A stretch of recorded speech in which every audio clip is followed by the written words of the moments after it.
Melanjutkan cerita sebelumnya, di mana sekarang Yasmina dan Semi memutuskan untuk mengikuti kendaraan yang membawa Bumpy. Mereka hampir aja ketahuan karena ulah Semi yang panik akibat mengkhawatirkan nasib Kenji yang diperkirakan berada di dalam kandangnya si Bumpy. Ya, si Kenji memang berada di dalam kandang karena dia nggak mau meninggalkan Bumpy, jadi dia nggak punya pilihan selain masuk ke kandang. Nah, cuma masalahnya di sini Bumpy terlihat gelisah dan kelakuannya aneh banget. What's wrong, Bumpy?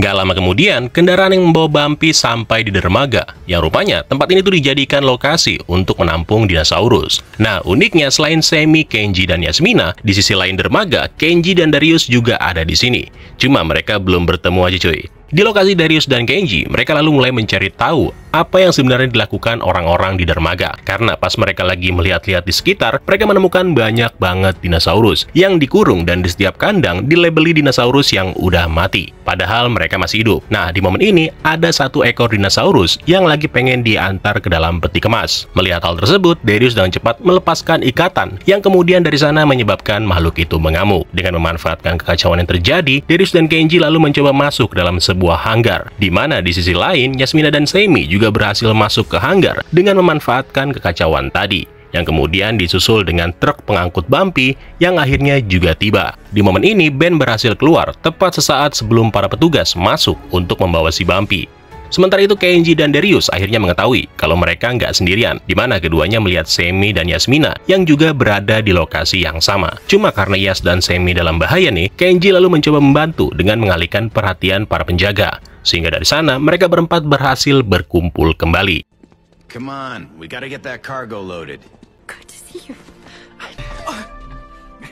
Terus bagaimana dengan nasib si Kenji? Ya, si Kenji juga berhasil menghindari satu orang petugas, yang kemudian dia hanya bisa melihat temannya si Bumpy dibawa dan dipindahkan menuju ke dalam kandang, tempat di mana dinosaurus-dinosaurus lainnya berada. Sementara itu, Yasmina dan Semi mulai menceritakan semua kejadian yang menimpa mereka kepada Darius dan Kenji. Mulai dari serangan Beagle Spinax sampai Departemen Satwa Liar yang menembaki mereka. Begitu juga dengan Darius dan Kenji yang juga menceritakan pertemuan mereka dengan sosok misterius yang mengendalikan Atrociraptor untuk memburu mereka. Nah, di sini intinya mereka akhirnya tahu kalau semua dinosaurus ini kemungkinan bakal diperjualbelikan. Masalahnya, kemana dinosaurus ini akan dijual? Di sini Darius selalu mengatakan bahwa sebenarnya proses jual beli dinosaurus ini sudah terjadi sejak lama, dan skalanya itu juga udah sampai ke seluruh dunia. Semua dinosaurus yang ditangkap akan dijual, termasuk si Allosaurus yang berada di tempat kejadian pada saat kematian Brooklyn.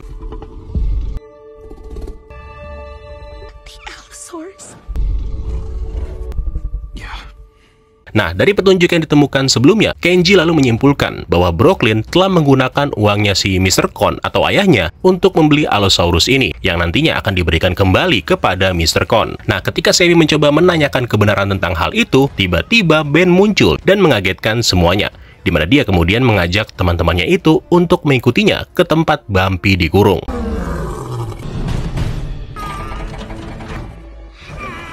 Setelah menemukannya, mereka berlima lalu mencoba melepaskan Bumpy, yang singkat cerita pintu kurungan tersebut berhasil dibuka.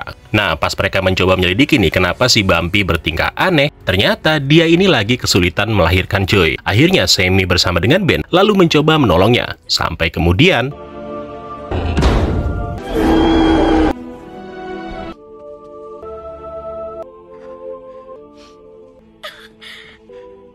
We've got a new Camp Fam member, y'all. Oh, good. You're all here.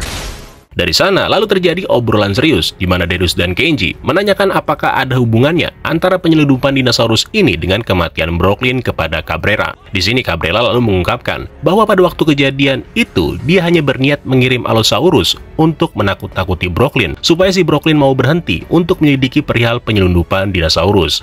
Jadi menurut pengakuannya, kematian Brooklyn bukanlah bagian dari rencananya. Nah, perkelahian singkat pun kemudian terjadi, di mana Semi lagi-lagi berhasil menjatuhkan Cabrera dengan tendangan mautnya. Memanfaatkan kesempatan itu, Darius dan yang lainnya lalu bersembunyi, dan dari sana mereka berencana untuk menggagalkan operasi penyelundupan ini. Nah, tapi belum sempat mereka melakukannya, tiba-tiba si wanita misterius yang sebelumnya memburu Kenji dan Darius tiba-tiba muncul. Gak lama kemudian, Cabrera lalu datang dan menemui wanita itu, di mana ternyata selama ini wanita misterius itu bekerja untuk Cabrera. Namun di sini rupanya terjadi pengkhianatan, yang mana wanita itu berniat menghabisi Cabrera dengan menggunakan Atrociraptor. Di momen ini terungkap bahwa ternyata si wanita misterius ini yang telah membunuh Brooklyn dengan menggunakan Atrociraptor. Alasannya karena tindakan Brooklyn yang mengancam jaringan penyelundupan, yang mana semua proses penyelundupan itu rupanya bukan dijalankan oleh Cabrera, melainkan ada kelompok lain yang dikenal sebagai broker.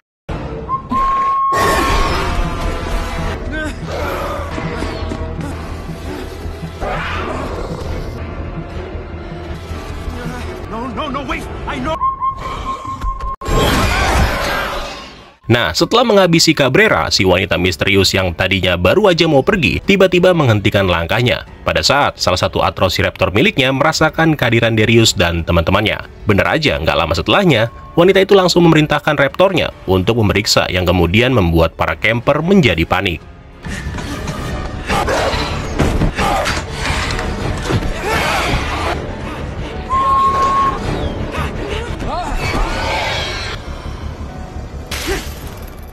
Dalam situasi yang terpojok, Darius dan teman-temannya tiba-tiba diselamatkan oleh Matteo yang datang sambil membawa kendaraan, yang kemudian membuat kekacauan, sehingga menyebabkan beberapa dinosaurus yang terkurung jadi terlepas, termasuk seekor T-Rex yang dikenal dengan nama Big E.T.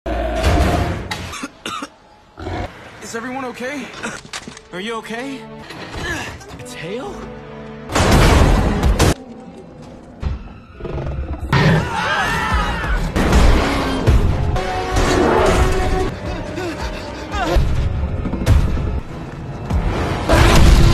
Meskipun wanita misterius yang tadi itu lagi pingsan, tapi Atrociraptornya masih tetap bisa memburu Darius dan teman-temannya.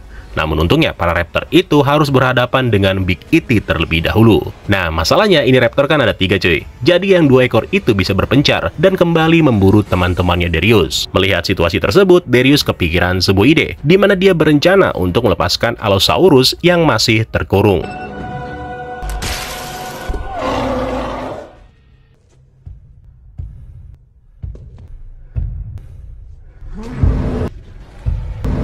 Momen ini hampir sama atau mirip-mirip ketika Claire membawa Rexy untuk bertarung melawan Indominus Rex di film Jurassic World yang pertama.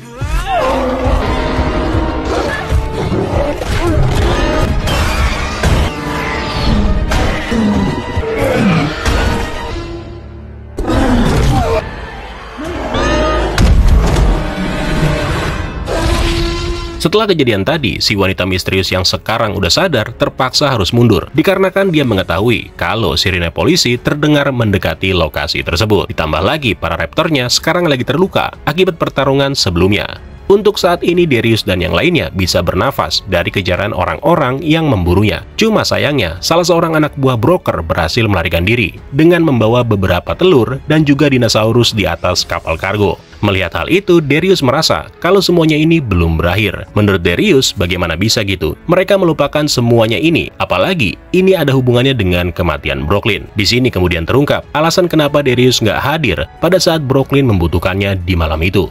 Jadi Darius ini merasa malu karena dia merasa cintanya itu nggak ditanggepin sama Brooklyn, yang kemudian akhirnya dia memutuskan untuk nggak datang ketika Brooklyn memintanya untuk datang ke suatu lokasi. Darius merasa bersalah, apalagi dia juga nggak pernah hadir pada saat teman-temannya membutuhkan bantuannya. Makanya itu sekarang dia bertekad untuk menyelesaikan semuanya. Intinya Darius dan teman-temannya kemudian memutuskan untuk naik ke kapal demi mencari tahu tentang siapa sosok broker yang dimaksud. Sementara si Matteo akan tetap tinggal untuk mengontrol tempat ini, sekaligus membantu menyelamatkan dinosaurus, termasuk Bumpy dan juga telurnya. Sementara itu di lokasi yang lain, mantan bosnya si Darius yang bernama Ronnie yang lagi santai, tiba-tiba dikagetkan dengan berita perihal kematian Cabrera. Dimana dari sana, dia lalu mengirimkan artikel berita tentang kematian Cabrera itu kepada seseorang, yang ternyata itu adalah Brooklyn, yang masih hidup cuy.